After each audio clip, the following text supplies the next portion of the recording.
In just a moment, X minus one. But first, how does one man get himself into so many impossible situations? This is a question you'll probably ask yourself tomorrow night when you follow another hilarious adventure of Throckmorton P. Gildersleeve. Yes, Gildy's eye for the ladies and his impulsive temperament managed to entangle him in a web of riotous circumstances. Join the romantic water commissioner, his neighbors, Judge Hooker, Mr. Peavy, and all the loyal Gildersleeve household as they romp through another episode of The Great Gildersleeve tomorrow night. And now stay tuned for X minus one on NBC.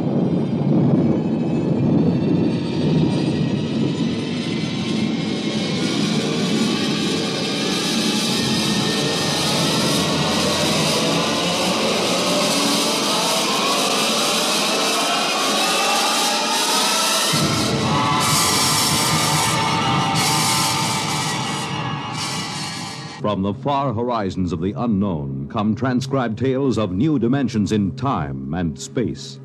These are stories of the future, adventures in which you'll live in a million, could be years, on 1,000 maybe worlds.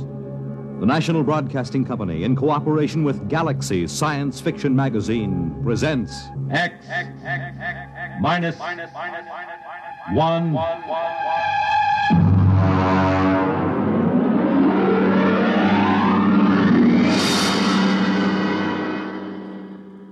Tonight's story, The Cave of Night, by James E. Gunn. Oh, you want a level, Charlie? Okay. Though yet of Hamlet, our dear brothers, death the memory be... Anyway, how's it, okay? Okay. Check recording, will you? I may go over a half hour. Make sure they got another reel of tape ready, okay? All right, Look, Bill, I've just put the segments of tape together for the next week's show. I'm going to record my narrations, and we'll listen to it together tomorrow. I know this is unusual, but you're the producer, and I don't want you out on a limb that may be sawed off behind us. This week's show is liable to either win us every award from the Peabody to the Pulitzer Prize, or maybe put the network out of business. Okay, we start with the standard opening. Behind the world, etc., 40 seconds. This is Harry Anders, your editor. At 8 o'clock, after the sun has set and the sky is darkening, look up. There's a man up there where no man has ever been. He is lost in the cave of night. And the fuel tank's empty.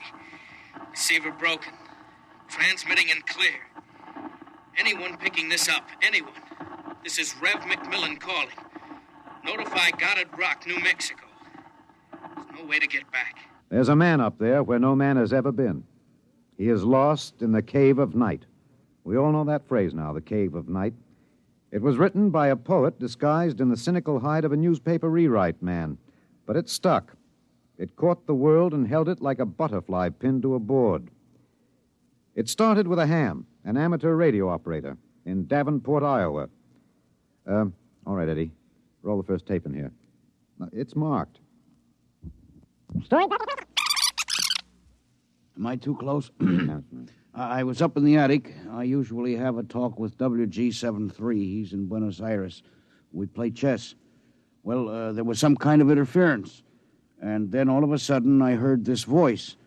I record most of my listening anyway, so I had the tape machine running. After I heard it, I called civil defense. That's what we're supposed to. Look, Bill, I haven't done the final editing on these tapes, so don't worry if they're a little rough. Down out of the night, flung from the darkness, came these words, the first of so many that electrified the world. Notify Goddard Rock, New Mexico. There's no way to get back. No way to get back. I'm stuck up here. No way to get down. What does it take to catch the pity of the world? A man wedged underground in Kentucky. A little girl in the bottom of a well. Somebody alive, waiting for rescue, with the days of his life numbered. Somebody, somewhere, waiting for us to get him out. The story broke in this morning's papers. Orbiting 1,000 miles above our heads was a man, an officer of the United States Air Force in a fuelless spaceship. We're recording at the desk of Mike Bayless, senior night editor of the Continental Press National Wire. Hey, you always get a reaction like this. I remember the Floyd Collins story in the 20s. Fellow trapped in that cave in Kentucky, remember? Oh, sure. And the whole country hanging on to see if he could get out. Then there was that little girl stuck in the well. Kathy Fisker's? Yeah. We pulled all those stories out and put them on the wire for background. But this hit bigger. We got the first lead from an Air Force handout in New Mexico. They just said an experimental rocket failed to return to base. But by that time, the cat was out of the bag. Ham operators picked up those messages from Boston to Fairbanks, Alaska. Mr. Bayless, you first used the phrase the cave of night, didn't you? Yeah, I guess so. I mean, you got to get a little purple on a thing like this. People eat it up. You can't spread it on too thick. Anyway, I was lost in a cave once when I was a kid in upstate New York. I waited around for a couple of hours in the dark until they came for me.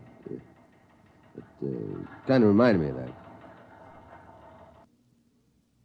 It reminded the world of terrors at night, of struggling awake through nightmares. The fears of loneliness, darkness, falling, suffocation, thirst. It reminded me of Rev McMillan. And perhaps I have an advantage over all the other reporters for newspapers and radio and television because I knew Rev McMillan. I knew him in college and in the Air Force. I knew that he was testing rocket-powered craft at Goddard, but I didn't know they were so close to space. No one knew, till those messages of desperation crackled down through the atmosphere. I remembered Rev when I saw those headlines that morning. Straight black hair, Clark Gable ears, a reckless grin. He ate well, reveled in expert jazz and Mozart opera, and he talked incessantly. His southern speech was no drawl. There was too much to say. And now he was alone, and soon all that might be extinguished. The men from the radio newsrooms rushed to Goddard Rocket Base armed with miniature tape recorders. Gentlemen, I'm Colonel Arthur J. Hannigan, Information Officer for Goddard Rocket Base. And I'm authorized to issue the following statement. First Lieutenant Reverty L. McMillan, United States Air Force pilot, Experimental Rocket Division, took off from Goddard Base at 22:34 Rocky Mountain time. His craft, the XR-37 Mark II, a hydrazine nitric three-stage rocket. I'm sorry I can't describe it, boys. Classified.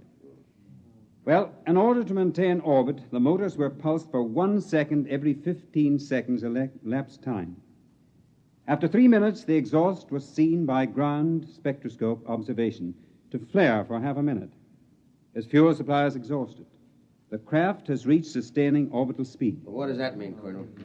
He's out of gas. He can't get down. The first mobilization was of the scientific brains massed at Goddard. Few of them knew Rev. Brains at a research project are usually carefully sorted out and salted away from the distractions of the outside world. They designed, they invented, they calibrated and theorized. But they didn't know the short, stocky man with a lopsided grin who rode the fruit of their labor up and out, and now circled the world of his birth, with time ticking out. I covered the hearings in Washington for the network newsroom. I flew down from New York, and the stewardess came out every few minutes to tell the passengers the latest news. She called him Rev, although she never knew him, and once I thought I saw a tear. The hearing was before the subcommittee of the Senate Committee on Military Affairs. Presiding, Senator Allen J. Haggister of Kentucky. All right, General Finch. You've made the technical situation fairly comprehensive, even to an old cane-brake, redneck hillbilly like myself. I have tried to make the gravity of the situation apparent, sir. It appears to me, General, that the sacred life of a human being created in the image of his maker is in danger. It's no light thing to be thrown away like some guinea pig. If that ship wasn't safe, if that poor man up there in the cave of night is to die, somebody is responsible. Isn't that right, General? Sir, a manned rocket was sent up because of one simple fact. It takes a computer of tremendous versatility and capacity to operate a Harrison-Munch reactor engine. A computer of infinite complexity. And I ask you, General, I put the question to you, why was such a computer not designed? It has been designed, sir. It was designed 500,000 years ago. There is only one mechanism competent to handle those controls, sir. That is the human brain.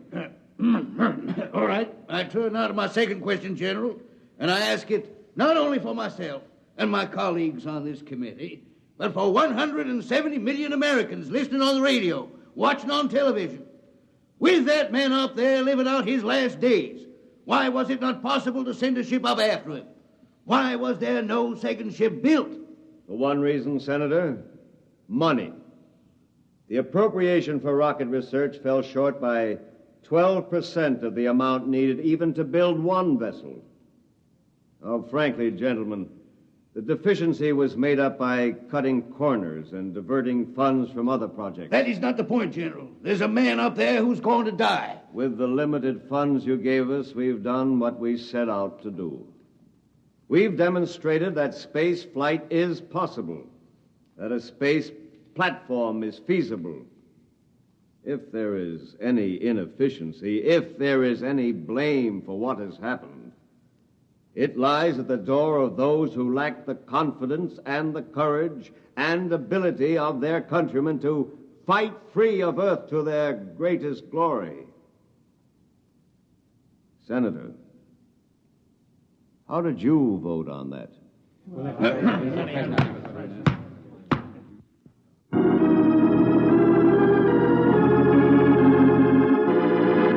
This is Harry Anders in the gallery of the Washington National Cathedral. This is a special prayer service called by the Dean of the Cathedral for the safety of Lieutenant McMillan and for the success of the recently announced rescue plan. The church is filled. There's a sprinkling of high Navy, Army, and Air Force uniforms.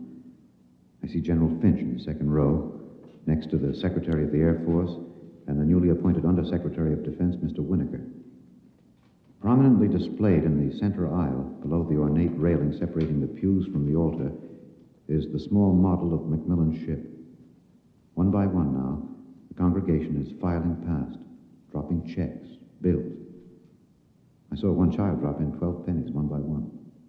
All contributions are to be used to defray the cost of the rescue effort. The congregation is now kneeling to pray. A moment of silent prayer will follow for the safety and rescue of Lieutenant McMillan. $1 billion was raised in 1 week from voluntary contributions. Another $1.5 billion was appropriated unanimously by Congress. The race began. Would the rescue party reach the ship in time? Of course, we didn't know then. And daily we listened to the voice of the man we hoped to buy back from death. Now, look, Bill, on these McMillan broadcast tapes, don't let some ignorant engineering vice president holler because it's not broadcast quality. Believe me, I knew McMillan.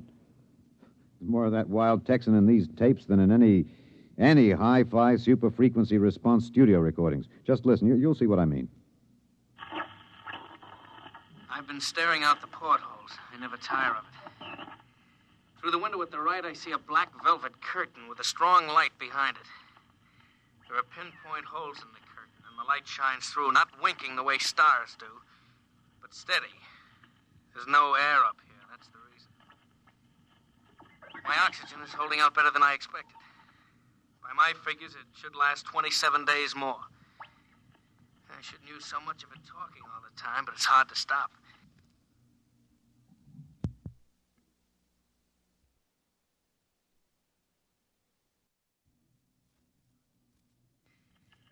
Talking, I feel as if I was still in touch with the Earth. Still one of you. Even though I am way up here. Too bad the receiver is broken, but if it had to be one or the other, I'm glad it was the transmitter that came through all right. There's only one of me. There are billions of you to talk to. You can't see me now. You'll have to wait hours for the dawn. I'll have mine in a few minutes. That's the way he talked. And as we listened to the lonely voice from the night, the engineers, the scientists, the construction men worked round the clock. General Finch presented the problem in the pool interview. I asked the questions for the combined networks that afternoon. Most of you heard the complete broadcast live as he briefed the world with the clipped, laconic delivery of a soldier. There are two basic problems. We've recovered the first and second stages of the rocket. We've only to construct the third stage. The second problem is more difficult. The pilot. Lieutenant McMillan was the only man physically and psychologically qualified. We discovered that in our first program. His training and orientation took 18 months. We have now to duplicate this in 27 days. You think it's possible, General? I don't know. That's all, Mr. Anders. Stevenson, get me some coffee, will you? Black and some kind of sandwich, no butter, no mayonnaise. And then the voice from the cave asked a question and expected no answer. Do you hear me down there? Sometimes I wonder. I wish there was some way I could be sure you were hearing me. Just that one thing might keep me from going crazy. I was there the night we answered that question. I was there in a helicopter over Kansas City.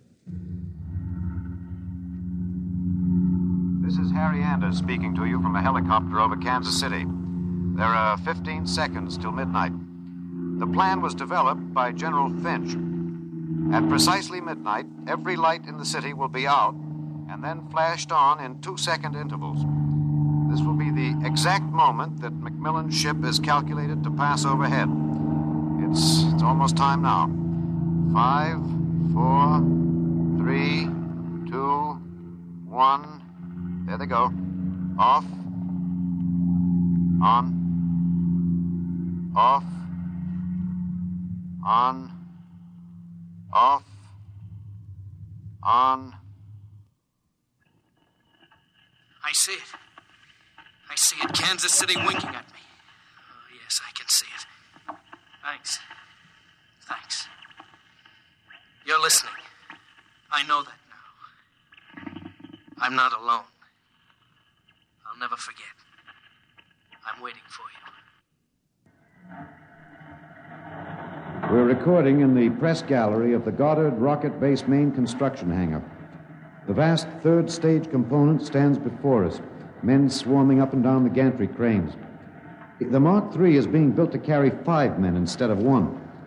The pilot selection has been kept a top secret to avoid unnecessary strain on the men selected. The latest progress report gives a possible margin of 6 hours between the launching of the rescue ship and the estimated exhaustion supply of oxygen to Lieutenant McMillan. The shift is changing now. The expert construction workers recruited from across the country by the combined efforts of the Air Force Personnel Service, the Atomic Energy Commission, and the International United Electrical Workers and United Auto Workers of the AFL-CIO. The margin is 6 hours. 6 hours between life and death for Lieutenant Reverdy L. McMillan. An hour ago, I saw the sun rise over Russia. Looks like any other land from here. The green where it should be green. Farther north, a sort of mud color. And then white where the snow is still deep. Up here, you wonder why we're so different when the land is the same. You think we're all the same children of the same mother planet. Who says we're different?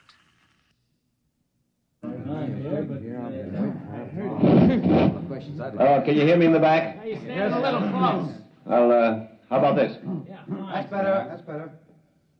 All right, gentlemen, I have exactly 5 minutes for the press conference. Therefore, I'm not going to answer any questions. Progress report is as follows. As a safety factor, we're constructing 2 complete 3-stage rockets and 6 additional 3rd-stage components. The telemetered reports from McMillan's ship have added important additional information, and the first of the rescue vessels should be ready to be launched at the estimated time, weather permitting. Now, don't ask a question. Within certain limitations of air turbulence, the rocket will be ready to lift in time to save Lieutenant McMillan. 21 days. The air is bad tonight. Can't seem to get a full breath. It seems to stick in the lungs. It doesn't matter, though. But I wish you could see what I've seen. The vast spreading universe around Earth like a bride in a soft veil. You'd know then that we belong out here. Come out, mankind. Come out and see what I have seen.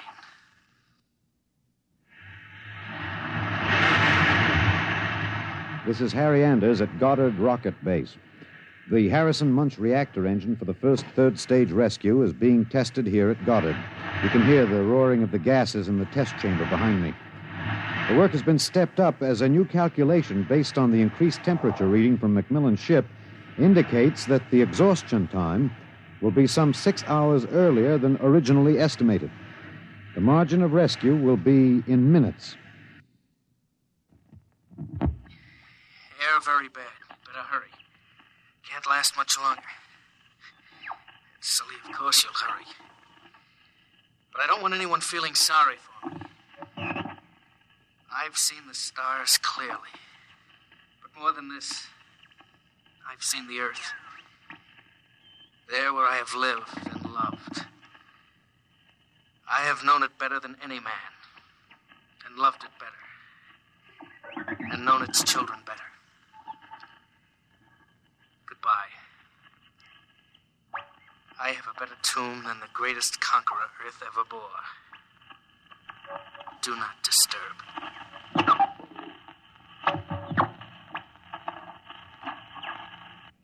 Countdown for blast off. 5, 4, 3, 2, 1.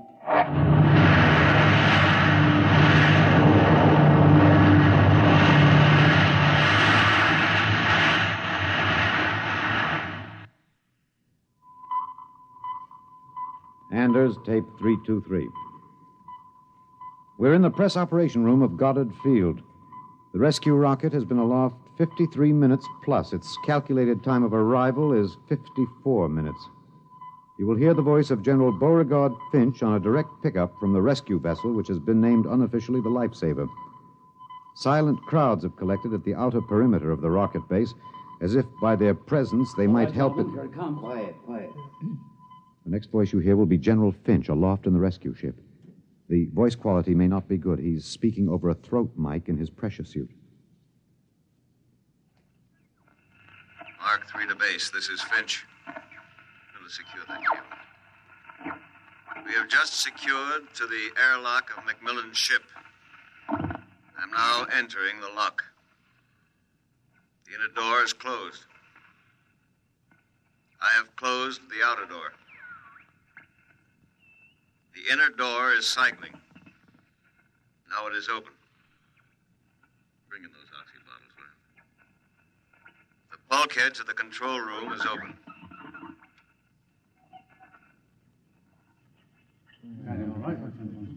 Is he all right? Come on, William. What's happening? Lieutenant Macmillan is dead. He died heroically, waiting till all hope was gone. Until every oxygen gauge stood at 0. And then, well, the airlock was open when we arrived. In accordance with his own wish, his body will be left here in its eternal orbit. I'm going to leave now. My feet will be the last to touch this deck. Lieutenant Macmillan is in his control chair, staring out towards the stars. I'll leave the airlock doors open behind me. Let the airless, frigid arms of space protect and preserve for all eternity this man they would not let go. Well, that's the show, Bill. Bill, you remember at the conference we hadn't made up our mind whether to pick anything up from the celebration last night after the news of the Mars landing? I said it was the right end for Rev Macmillan's story. You said it was old stuff. Every kid knew the sequence. The ships built to rescue Rev, used to set up the satellite base, from the base to the moon and now to Mars. Well, I went out with a mini-tape last night, and I've got the end of the story. Here it is. This is Harry Anders in Times Square. The neon rocket ship at the top of the Times building has just flashed into brilliant light. The signal that the landing signal has been received from the rocket Rev Macmillan III. Man has landed on Mars.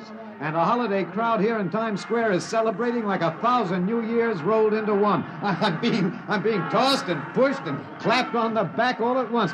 Let's see what the man on the street thinks about man on Mars. You, sir. I'm broadcasting. No. How do you feel about it, sir? How do you feel tonight about man's conquest of space, of the planet? Leave me alone. I'm in a hurry. Just a few words to the... Look, you get your hands off me. Let go of me. I'm not in for... Wait a minute, sir. Wait. Rev! Rev, come back here. Rev! You think I could listen to that voice over and over in a tape editing room and not know every vowel, every consonant? I'm telling you, Bill, I saw him. Rev McMillan. The black hair was gray and those Clark Gable ears were pinned back, but that's a simple operation. I played that piece of tape over and over. It was Rev, I know it. He isn't up there. He's alive. We've got it, Bill. We've got it on our show. We'll break it. Rev McMillan is alive. I haven't written it yet, but we finish it off with this, with a question. Why did they announce he was dead? I'm in the tape editing room now. I've got the reel ready to record the answer. Excuse me, Mr. Anders. I'm... Hey, just a minute. I'm recording. You better see the page outside Mr. at the... Anders, I'd like to talk to you for a moment, if I may. I have a letter of authorization... Just a minute. I'll be through in a minute. Look, Bill, I've got the answer now. Last night, they landed on Mars. But that first ship, the one that circles up there now, there isn't anybody on it. There never was, except a 30 days recording and a transmitter. That's all. He was never up there. They didn't have the money for a manned rocket. They wanted a crash program all out, so they sent a decoy up. And we all broke our hearts to rescue the man who wasn't there. Oh, he must be laughing, General Finch and the rest of them, the ones that knew. I guess they had a problem. What to do with Rev?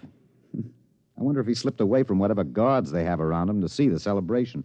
He looked a little sad. I think sometimes he must wish he was really up there in the cave of night, seated in the icy control room, 1,075 miles above the Earth, staring out at the stars. Mr. Anders, I must insist... What? That... Bill. Looks as if I won't have to worry about editing this tape. My friends are from Washington. I'd like to call your attention to the last paragraph. What? Oh, no. It's very simple. You won't have to burn it. It's easy to destroy recording tape. I throw this switch. When the tape goes through the erasing head, it's gone forever. Oh, too bad. Would have made one fine show. Okay. So long, Rev.